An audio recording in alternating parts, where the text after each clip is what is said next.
Assalamualaikum warahmatullahi wabarakatuh. Jalan-jalan ke Kota Makassar, tidak lupa mampir Pantai Losari. Bapak Ibu semua apa kabar? Semoga senantiasa sehat dan semangat menjalani hari. Amin ya rabbal alamin. Perkenalkan, saya Arifah Sukasri, salah satu tenaga pengajar pada Prodi D3 Analisis Kimia, jurusan Teknik Kimia, Politeknik Negeri Ujung Pandang. Sebagai salah satu dosen, saya telah melaksanakan kewajiban saya untuk menjalankan Tridharma perguruan tinggi, diantaranya adalah bidang pengajaran, bidang penelitian, dan bidang pengabdian kepada masyarakat. Video ini dibuat sebagai salah satu bentuk pernyataan diri dosen dalam unjuk kerja Tridharma perguruan tinggi, yaitu bidang pengajaran. Di Prodi D3 Analisis Kimia, saya diamanahi untuk mengajar beberapa mata kuliah, baik mata kuliah teori maupun mata kuliah praktikum. Untuk mata kuliah teori, salah satu diantaranya adalah mata kuliah Kimia Anorganik. Mata kuliah Kimia Anorganik ini adalah mata kuliah dengan beban 2 SKS yang disampaikan atau yang diajarkan pada semester genap. Untuk mengikuti mata kuliah Kimia Anorganik, ada mata kuliah prasyarat, yaitu mata kuliah Kimia Dasar. Dalam menyampaikan perkuliahan Kimia Anorganik, saya mencoba untuk menerapkan konsep DII, Delivery, Interaction, and Assessment. Delivery adalah bagaimana cara saya menyampaikan materi sehingga mudah dipahami oleh mahasiswa. Interaction adalah interaksi saya dengan mahasiswa selama proses pembelajaran berlangsung, sedangkan assessment adalah penilaian meliputi beberapa komponen, dan ini sudah disepakati sebelumnya antara dosen dan mahasiswa, yaitu komponen kehadiran sebesar 10%, komponen formatif meliputi tugas kuis maupun diskusi mahasiswa sebesar 30%, komponen UTS sebesar 25%, dan komponen UAS sebesar 35%. Mahasiswa juga bisa berkomunikasi dengan saya melalui WhatsApp group yang memang dibentuk untuk perkuliahan mata kuliah Kimia Anorganik, maupun melalui email ketika mereka mengirimkan tugas maupun diskusi kelompoknya. Mata kuliah Kimia Anorganik ini mempunyai 3 capaian pembelajaran lulusan. Dari 3 capaian ini kemudian diturunkan menjadi 3 capaian pembelajaran mata kuliah, yaitu yang pertama, mahasiswa mampu mengaitkan hubungan antara konfigurasi elektron dengan sistem periodik unsur dengan tepat. Yang kedua, mahasiswa mampu menjelaskan ikatan kimia yang terjadi pada senyawa anorganik dengan tepat. Dan yang ketiga adalah mahasiswa mampu menunjukkan karakteristik unsur golongan utama dan unsur golongan transisi yang digunakan dalam analisis kimia dengan tepat. Dari ketiga CPMK ini kemudian diturunkan menjadi 14 sub CPMK yang terdistribusi ke dalam 14 kali pertemuan selama 14 pekan. Ini tentunya di luar UTS dan UAS.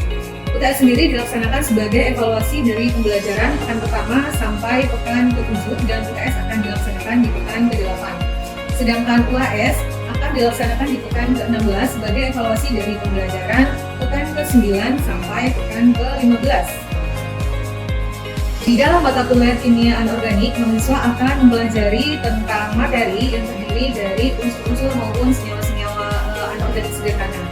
Pembelajarannya akan meliputi materi tentang konfigurasi elektron, tentang golongan dan periode, tentang ikatan kimia, yaitu ikatan ionik, ikatan kovalen koordinasi, dan ikatan logam.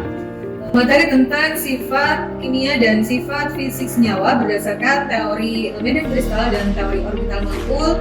Dan yang terakhir, mahasiswa akan belajar tentang kimia unsur yang terdiri dari unsur golongan utama dan unsur golongan transisi. Untuk pembelajaran mata kuliah Kimia Anorganik dilaksanakan secara tatap muka atau luring, dan saya mencoba untuk mengambil case yang berkaitan dengan kehidupan sehari-hari yang dapat kita kaitkan dengan pembelajaran atau materi yang akan diajarkan. Case tadi sendiri akan diberikan dalam bentuk video, dan nantinya mahasiswa akan dapat menggali informasi dari video yang ditampilkan. Dari case study ini akan timbul interaksi atau tanya jawab antara dosen dan mahasiswa, dan nantinya setelah mengikuti perkuliahan diharapkan mahasiswa dapat menyelesaikan masalah yang ada di dalam case tersebut. Berikut adalah video pembelajaran saya dalam mata kuliah kimia anorganik. Selamat menyaksikan, terima kasih, dan wassalamualaikum warahmatullahi wabarakatuh.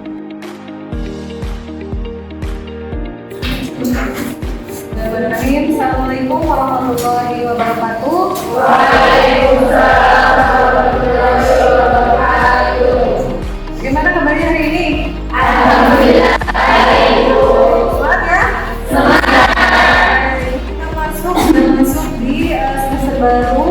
Kemarin sudah kontrak perkuliahan, dan hari ini kita mulai untuk mata kuliah kimia anorganik. Ada yang tidak masuk? Semua ya?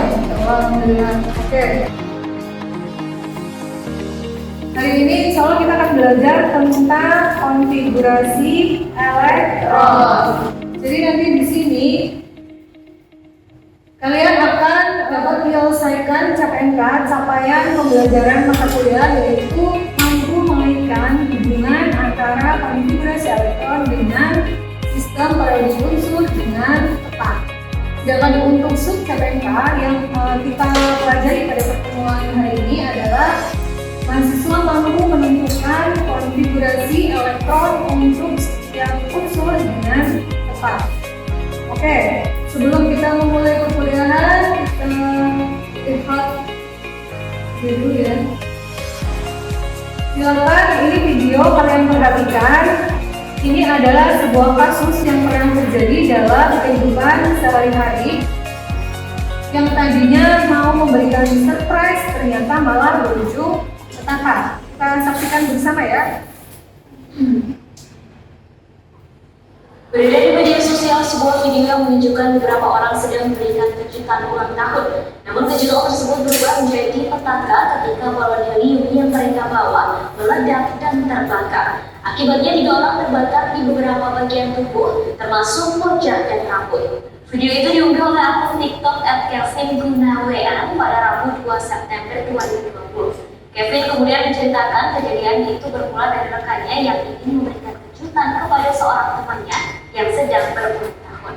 Namun musibah justru datang. Peristiwa itu terjadi saat Kevin dan anggota lainnya masih berada di depan pintu kamar teman mereka yang terletak di lantai 2.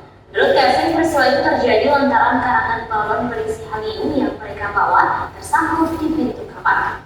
Balon itu lantas bertabrakan dengan lilin dari kue ulang tahun yang masih menyala. Hasil balon helium tersebut meledak dan terbakar hingga mengeluarkan api yang cukup besar. Dari video kasus yang tadi sudah kalian saksikan, ada pertanyaan dari saya. Mengapa balon udara tersebut meledak dan terbakar? Oh iya, silakan. Kemungkinan besar merupakan gas helium itu sangat mungkin tidak benar Ibu, karena kita tahu sendiri bahwa gas helium itu berada di golongan gas kuliah yang cenderung stabil dan tidak mudah untuk bereaksi. Nah, adapun kenapa tiba-tiba mungkin presenter begitu menggunakan gas helium, mungkin ada dari masyarakat yang sudah bisa membedakan antara helium dan gas hidrogen. Di mana untuk pesta ulang tahun sendiri sebenarnya gas helium cukup mahal untuk dijadikan untuk balon ulang tahun saja, sehingga alternatifnya mungkin dipakai gas hidrogen yang diketahui oleh masyarakat umum mungkin seperti itu. Sehingga gas hidrogen sendiri yang biasa kita pakai untuk kompor portable itu pun pasti bereaksi dengan api seperti itu, sehingga menjadi suatu tragedi yang kita inginkan di dalam video tersebut mungkin. Ya betul ya. Jadi seandainya memang di dalam gas itu berupa gas helium, di dalam balon yang berupa gas helium, itu sangat tidak mungkin untuk terbakar. Karena tadi seperti yang dijelaskan Fitri, helium itu dia masuk ke dalam golongan gas kuliah, gas yang sangat sulit untuk bereaksi dengan unsur yang lain. Gas hidrogen itu sangat aktif, dia sangat mudah bereaksi, apalagi jika terkena percikan api. Seperti tadi ada yang bawa lilin, dan lilin itu menyala, sudah apinya ya. Begitu terkena di balon, langsung menyambar. Konfigurasi dari helium maupun hidrogen dapat dapat kita tentukan setelah kita mempelajari dari materi pada hari ini. Terus bagaimana penulisan konfigurasinya juga nanti kita tahu setelah kita belajar tentang bagaimana cara-cara untuk menuliskan konfigurasi elektron. Oke? Nah, kita kembali ke mata kuliah kimia dasar. Di mata kuliah kimia dasar kalian sudah belajar tentang teori atom. Ada siapa saja?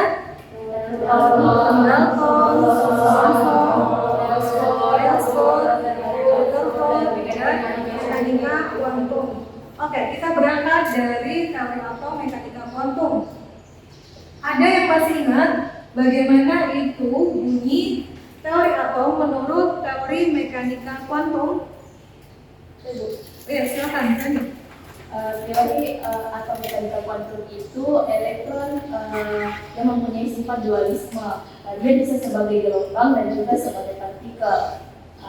Di teori ini itu posisi elektron tidak dapat ditentukan dengan pasti. Oke, good ya. Ya, betul. Jadi begitu ya. Teori atom menurut mekanika kuantum itu elektron punya sifat dualisme. Elektron itu bisa bersifat sebagai gelombang maupun bersifat sebagai partikel. Nah, di teori atom mekanika kuantum ini, keberadaan elektron itu tidak bisa ditentukan dengan pasti. Kita hanya bisa mengira-ira.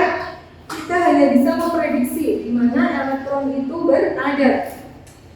Dan elektron itu berada kalau di teori mekanika kuantum itu ada di daerah yang namanya kita sebut sebagai orbital ya. Jadi elektron melakukan gerakan gelombang dan bergerak mengelilingi isi atom pada daerah probabilitas tertentu atau yang disebut dengan orbital. Elektron menempati keadaan energi tertentu di dalam suatu orbital. Keadaan energi ini akan digambarkan dengan bilangan kuantum. Jadi nanti kita belajar bilangan kuantum dulu sebelum kita ke konfigurasi elektron, karena nanti dalam penyusunan konfigurasi elektron kita akan menggunakan bilangan kuantum dalam penyusunannya. Oke, jadi bilangan kuantum itu adalah bilangan yang menggambarkan apa tadi? Kedudukan elektron di dalam suatu atom. Jadi di dalam bilangan kuantum itu ada 4 bilangan kuantum yang kita ketahui. Yang pertama adalah bilangan kuantum utama disimbolkan dengan n kecil. Yang kedua adalah bilangan kuantum azimut disimbolkan dengan L kecil.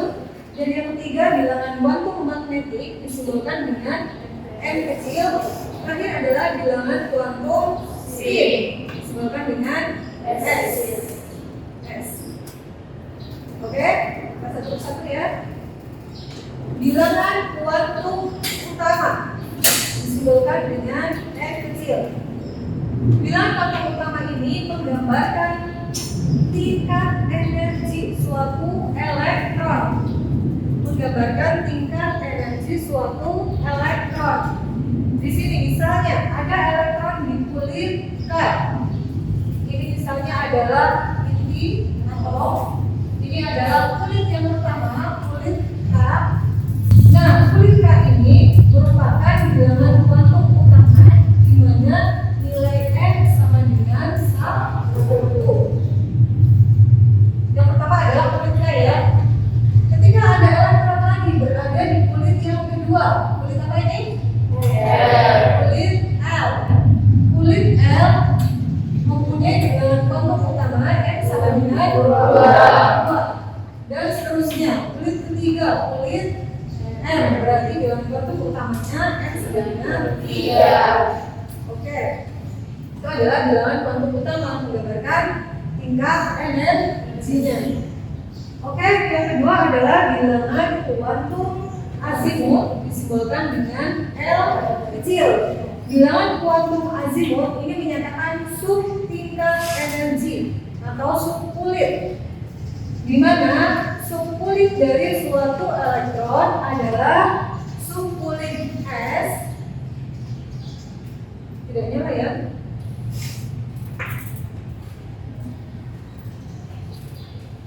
Subkulit S, subkulit P, subkulit D, dan subkulit E.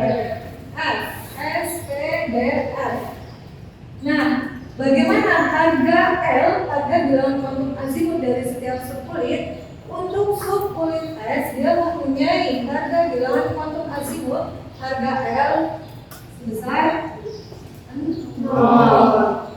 Untuk P dia mempunyai harga L 1. Untuk D dia mempunyai harga L 2.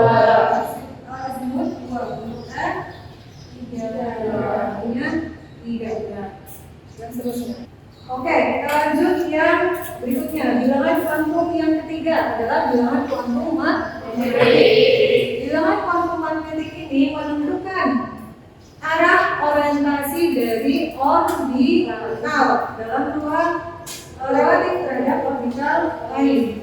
Di mana harga M ini adalah dari tim L sampai dengan plus L. Harga M adalah dari min L sampai dengan plus L. Ketika ada bilangan kuantum azimut P, dia punya harga L1. Sehingga M adalah min 0, min 1, 0, dan plus 1. Jumlah orbital bisa kita cari dengan rumus 2L plus 1. Oke, next. Berikutnya adalah bilangan kuantum spin. Spin disimbolkan dengan S kecil. Bilangan kuantum spin itu menyatakan arah rotasi elektron di dalam suatu orbital. Arah rotasinya, apakah elektron searah dengan garuda, apakah berlawanan dengan garuda. Kalau S mempunyai nilai positif, maka dinyatakan dengan tanda atas. Kalau nanti kita menggunakan garuda orbital. Kalau S mempunyai nilai min setengah, maka dinyatakan dengan tanda elektron ke bawah. Oke, ini adalah 4 bilangan kuantum yang dimiliki oleh suatu elektron. Sampai sini bisa dilanjut atau ada pertanyaan? Oke, lanjut. Oke, lanjut. Nah, sekarang kita menuju ke konfigurasi elektron. Kalian ketika menempati kelas, apakah duduknya bersusun atau acak-acakan? Saya di sini misalnya, apakah ada duduk di pojokan sana? Pojokan sana? Dan berarti bersusun ya. Nah, konfigurasi adalah susunan seperti kalian di dalam kelas, kalian bersusun begini duduknya, kantor gitu ya. Ada beberapa baris sama seperti elektron. Elektron juga punya konfigurasi, di mana konfigurasi adalah susunan elektron berdasarkan kulit atau orbital dari suatu atom. Hal yang harus diketahui dalam kita menuliskan konfigurasi elektron ada beberapa aturan yang harus diperhatikan. Ada 3 aturan. Yang pertama ada aturan upload, yang kedua ada volume, dan yang ketiga ada aturan angkutan. Kita mulai yang pertama dulu. Aturan outbound. Menurut aturan outbound, elektron mempunyai kecenderungan untuk menempati subkulit dengan tingkat energi lebih rendah dahulu. Jadi, penulisan konfigurasi elektron dimulai dari subkulit yang mempunyai energi rendah. Gitu ya. Kalau kita perhatikan di sini, jadi di sini ada satu S. Satu S itu adalah kulit pertama. Di subkulit S, kulit pertama dengan subkulit S, dan ini mempunyai energi yang paling rendah. Dari subkulit S, kalau sudah full terisi semua, nanti pengisian elektron berikutnya akan ke subkulit 2S.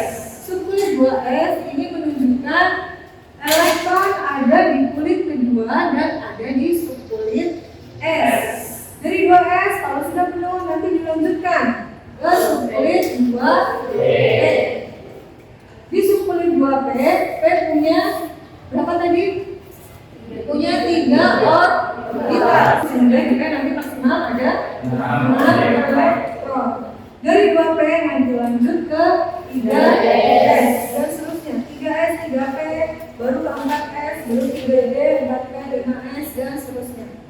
Pengisian elektron dimulai dari energi dengan kulit dan subkulit darah menurut aturan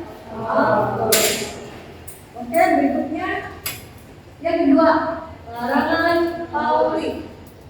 Larangan berarti hal yang tidak boleh dilakukan dalam penulisan konfigurasi elektron. Apa itu larangannya?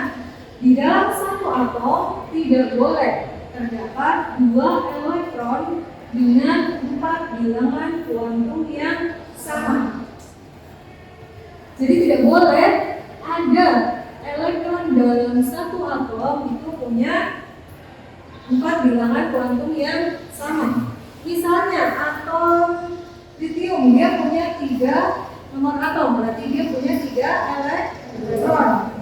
3 elektron litium itu tidak mungkin mempunyai keempat bilangan kuantum yang sama. Pasti ada yang beda. Ketika nilai n-nya sama, l-nya sama, e-nya sama, mungkin nilai bilangan kuantum spin-nya yang berbeda. Oke, kita lanjut ya. Berikutnya, aturan yang ketiga, aturan Hahn. Pada aturan Hahn berbunyi orbital yang memiliki tingkat energi sama, maka pengisian elektron dalam orbital dilakukan dengan spin sejajar terlebih dahulu. Jadi harus penuh dulu orbitalnya baru dia berpasangan. Misalnya contoh dalam yang punya 3 orbital, ini subkulit. Ada yang punya 3 orbital? Subkulit P punya 3 orbital. Ketika di subkulit P hanya tersisa misalnya 4 elektron, hanya ada 4 elektron. Kira-kira bagaimana penulisannya? Coba siapa bisa? Oke, Indah coba tuliskan gitu. Ya, di subkulit P misalnya dia punya 4 elektron. Coba nyala tidak itu?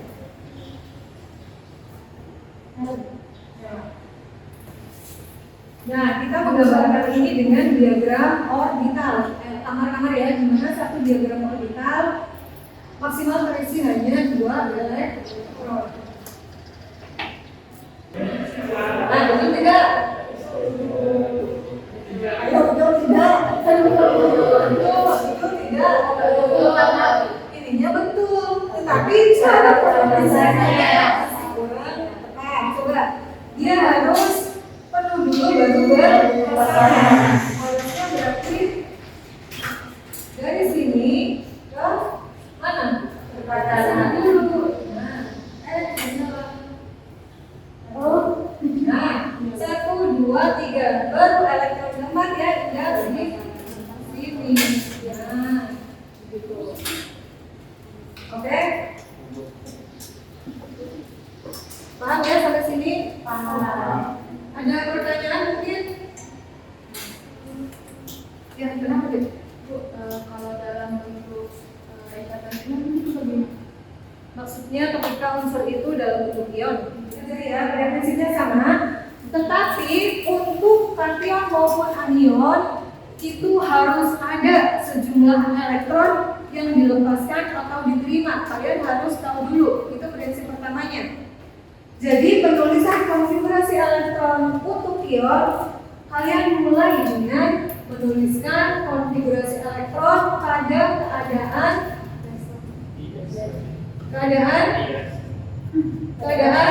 dasarnya dulu. Dia punya berapa nomor atom, dia punya berapa elektron, itu dituliskan dulu dan nanti diikuti dengan sejumlah elektron atau elektron yang dilepaskan atau elektron yang diterima. Bisa Xe 6s2 karena setelah 54 ada di 6s2. 6s2 ini nanti akan terlepas karena ini ada di kulit terluar. Ini merupakan elektron valensinya. Oke, dari kasus tadi video meledaknya balon ulang tahun yang tadinya terisi gas helium kemungkinan gas hidrogen. Coba bagaimana penulisan konfigurasi elektronnya untuk helium maupun hidrogen. Biasanya 1S. 1S. Udah elektronnya. 1S 1 tuh karena hidrogen cuma punya bisa tulis nomor atomnya. 1 oke. Biasanya 1S 1. 2 helium 1S 2. Ya. Nitrogen punya nomor atom 7, artinya dia punya 7 elektron. Elektron itu tersebar di kulit pertama dan kulit kedua, di kulit K dan kulit L. Di kulit A ada subkulit S, di mana terisi oleh 2 elektron, 1S2, dan di kulit L ada sisanya 5 elektron tersebar di subkulit S dan subkulit B. Di subkulit S ada 2, di subkulit P ada 3. 2 tambah 2 tambah 3 berarti 7. Betul ya? Keluarkan selembar kertas. Tunggu sebentar ya. Pertanyaan nomor 1. Tuliskan konfigurasi elektron dari magnesium dengan nomor atom 12 ketika membentuk ion. Nah, ini ada tugas untuk kalian. Silakan nanti dikerjakan di rumah. Nanti bisa dikumpulkan ke email saya. Ini adalah tugas individu. Nanti kalian silakan dikumpulkan di email saya maksimal 3 hari setelah perkuliahan ini. Jadi ini adalah hari ini. Jadi maksimal dikumpulkan hari Kamis sebelum jam berapa perkuliahan? 10. Oke, kesimpulan dari pembelajaran hari ini. Bagaimana cara menuliskan konfigurasi elektron? Harus mengikuti aturan dalam penulisan konfigurasinya. Ada berapa tadi? Ada. Yang pertama apa? Akbo, coba salah satu. Aturan Akbo, bagaimana bunyinya? Oke, pengisian elektron dimulai dari tingkat energi terendah. Larangan Pauli, tidak boleh elektron dalam satu atom memiliki keempat atom yang sama.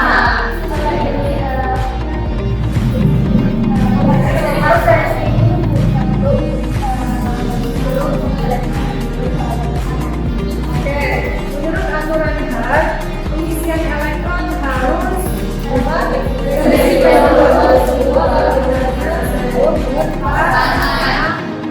Oke, jadi paham ya materi hari ini ya? Oke, untuk materi minggu depan insya Allah kita akan belajar tentang penentuan golongan dan periode suatu unsur dalam sistem periodik unsur. Untuk tugas ya, jangan lupa ini nanti tugas ini kalian kumpulkan, boleh di email saya atau boleh di WhatsApp grup kelas kita 3 hari setelah perkuliahan hari ini. Oke? Demikian pembelajaran untuk hari ini. Insya Allah nanti kita ketemu lagi di minggu depan. Tetap jaga kesehatan,